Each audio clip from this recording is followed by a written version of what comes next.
Scientists are known for making dramatic predictions about the future, and sinister robots are once again in the spotlight now that artificial intelligence has become a marketing tool for all sorts of different brands.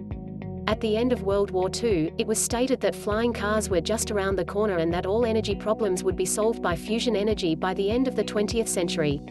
But decades on, we don't seem much closer to either of those predictions coming true.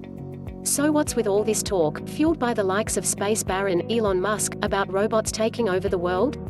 Pessimists predict that robots will jeopardize jobs across the globe, and not only in industrial production. They claim robot journalists, robot doctors and robot lawyers will replace human experts.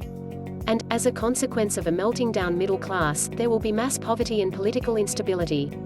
Optimists predict a new paradise where all the tedious problems of human relationships can be overcome by having a perfect life with easily replaceable robot partners, which will fulfill our basic needs as well as our deepest longings.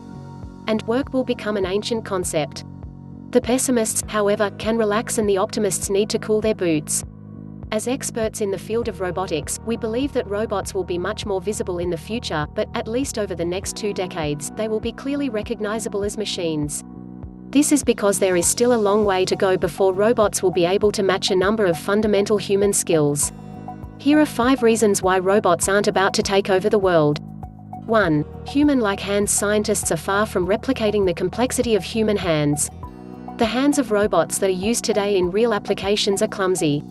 The more sophisticated hands developed in labs are not robust enough and lack the dexterity of human hands. Point 2.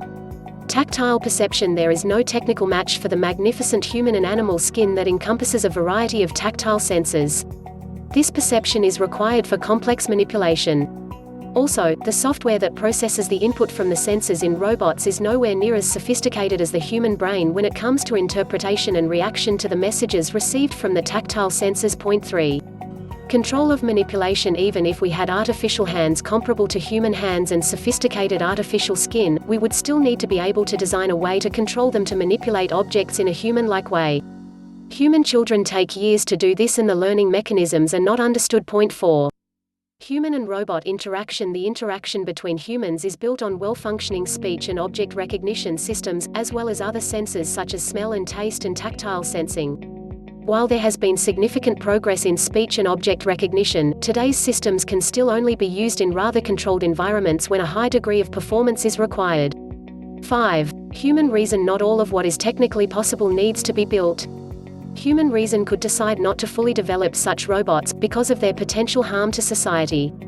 If, in many decades from now, the technical problems mentioned above are overcome so that complex human-like robots could be built, regulations could still prevent misuse.